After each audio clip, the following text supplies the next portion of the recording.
What's up, everybody? Hope you all are looking forward to championship weekend in the NFL. That should be a lot of fun on Sunday. And honestly, in the NBA, the most exciting thing right now is that the trade deadline is less than 2 weeks away. We're going to talk a little bit about that because most specifically, we are diving into the Giannis Antetokounmpo situation in Milwaukee. I was just there at the game where they hosted the Oklahoma City Thunder, and the Thunder just dominated pretty much from start to finish. And took care of that win. Obviously, it's hard to measure up any team, essentially to look at them and compare them to the defending champs in the Thunder. But with the Bucks, it's been more of the same for them. This season just has not really shaped out into what I think they hoped it would be. And to be honest, I think that this all started a couple years ago. I mean, once the Bucks started making panic decisions and panic moves to kind of appease Giannis Antetokounmpo, well, I think that's when they kind of lost it. And, it starts with the Kyle Kuzma trade last year at the deadline, getting him with his salary coming in from Washington. They obviously shipped away Chris Middleton. And to do that, I mean, before that, it's losing Drew Holiday, right? So you lose Drew Holiday. Trading him is a problem because he was a great player for you. Again, then you go to Chris Middleton. And then last summer, honestly, I mean, you get Dame, right? So that was the whole point of the Drew Holiday trade is, all right, we're going to get Dame Lillard. And we're going to pair him up with Giannis. And then that doesn't really work out, to be honest. It didn't really work. I know that people are going to look at, well, he tore his Achilles. But before that, it wasn't really going all that great with Dame in Milwaukee. It seemed like they weren't a match made in heaven between him and Giannis on the court. I don't know, obviously, off the court, how everything went. But then the biggest the move, I should say, for me, was this summer when they essentially buy out Dame Lillard. What that did for the Bucks is essentially, in my opinion, it put them at a $20 million disadvantage with the salary cap right off the bat. So, and let's take a look at the NBA salary cap number this year, which I think is 160 something, 154. All right. So that is the regular salary cap. Obviously, teams can exceed that 187 first apron, and then the second apron is 200 million. But now they're paying $20 million a year, dead money, essentially, if you want to call it that, like with the NFL. Now, teams can overcome it. Look at the Broncos in the NFL right now. They're paying dead money to Russell Wilson still, and they're doing great. But what does that take? It takes cheap other contracts. Bo Nix is your starting quarterback. But also it just takes incredible drafting and, asset building around the expensive players. And for the Bucks, that just really hasn't been it. So that, in my opinion, like I said, let's say they're even going to get into the second apron at $200 million. It's a little bit over that. $20 million is going nowhere. So you are 10% already. You're starting 10% behind the starting line in a race with all these other franchises, and you got to essentially ace everything else around that. And I just thought the magic word here for me is patience, and teams don't have it. And a team like the Bucks, I would have thought would have it because they just won the title not too long ago. And so when I think of that, 2021, the Bucks won the title. We're just now in 2026. It's been, this will be the fifth season since then. I get it. Like, you want to win as much as you can, but it's hard to win. And so I think teams lose sight of that sometimes. They look for the instant gratification. They feel the pressure. I get it. From the Bucks perspective, you got one of the greatest players in basketball. Giannis is at the top of his game. He's been in the MVP conversation for multiple years. And so you don't want to lose him. But, it's a two-way street, I guess. But because Giannis maybe is putting pressure on them, you see this right now with the Warriors. So the Warriors find themselves in that kind of situation where, they kind of start making panic moves. They trade for Jimmy Butler. Their assets around Steph are dwindling because they're like, we need to win now with Steph. Where some could argue, hey, after that 22 title that the Warriors, I don't want to say miraculously, they deserved it, but that was an unprecedented title. Steph cemented his name, if he wasn't already, as an all-time GOAT, because that title was awesome for his legacy. But, they trade for Jimmy Butler, and, now they're paying big money there. And obviously, even before Jimmy Butler got hurt a couple games ago, that really goes, that team, the Warriors, weren't really playing at any level like made you think that they could win the title this year. And they might have been just better off rebuilding after the 22 title fully, and taking time. And, even if this wasn't the year yet, but at least you would have been getting better draft picks, building. Maybe you were trading away some of those vets like Klay Thompson, but actually getting future assets. Draymond Green, you trade for future assets that now are young players that you've been developing over the last 2 years or so. And now you get one final crack at it with Steph and the young players. And yes, there's going to be a middle window where Steph might just be playing for stats and all-star appearances. And, he might not be getting, playoff series, but that's part of the patience. And when teams lose that, I just think that it causes more damage usually than good. Right now with Giannis, everything you can read between the lines. Giannis wants out. I think the Bucks are ready to kind of move on, but neither wants to be the bad one. And it's like being in a toxic relationship where neither person's happy in the relationship, but neither person wants to be the bad one, and no one wants to just, put their fist on the table and say, "Hey, I want to break up," and that's it.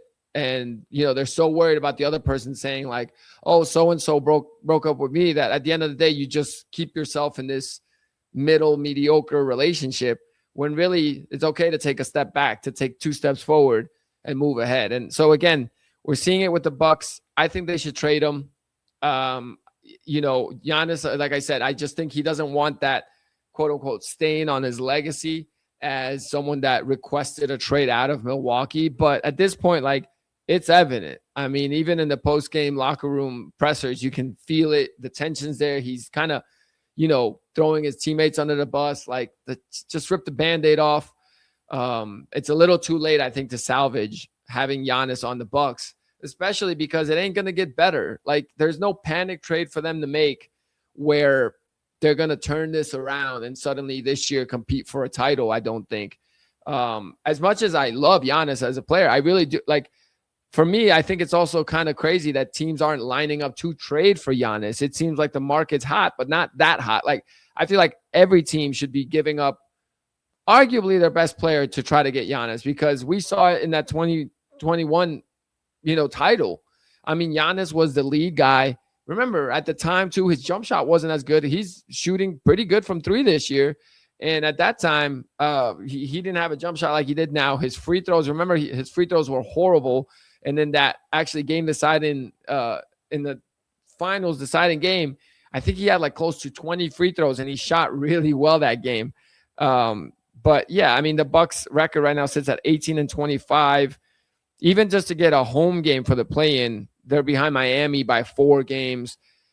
And I just think that because this has kind of been lingering, I'm not trying to blame Giannis and say his effort isn't there, but it's hard not to be a little checked out, right? You're not going all in thinking this is the team I'm going to ride with and going to be with for forever.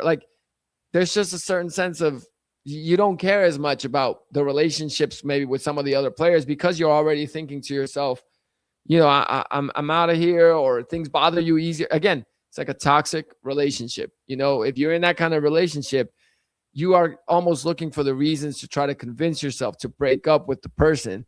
So, if you're dating a chick and she's, doing something that annoys you, you're noticing that and you're saying oh, that's so annoying. And I think that's what's going on right now with the Bucks. It's not going to get better.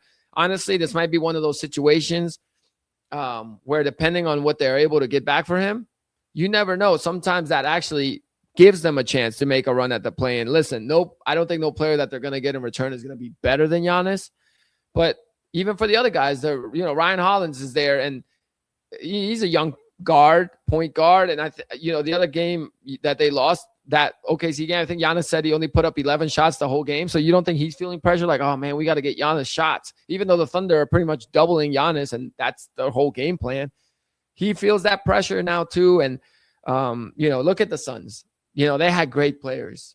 I mean, Kevin Durant, obviously Devin Booker, and they had, I shouldn't put him in this category, but Bradley Beal, came in and was supposed to be their big 3.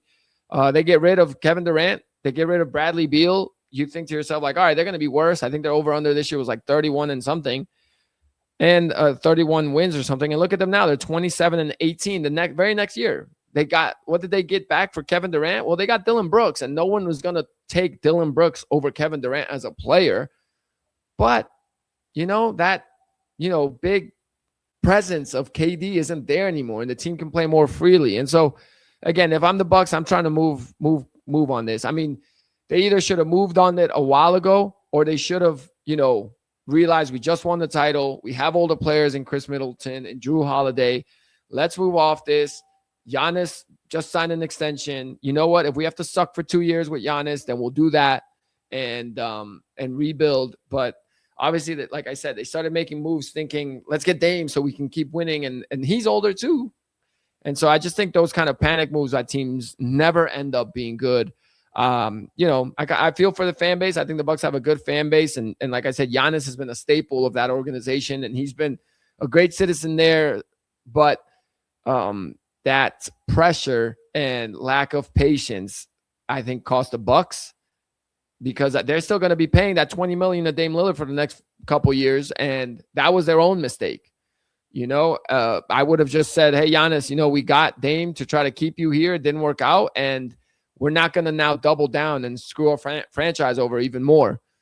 But I kind of get it from their perspective. You have one of the best players, and you're trying to do everything to please him, and he wants to win right now. So obviously players having their competitive drive are going to want to win.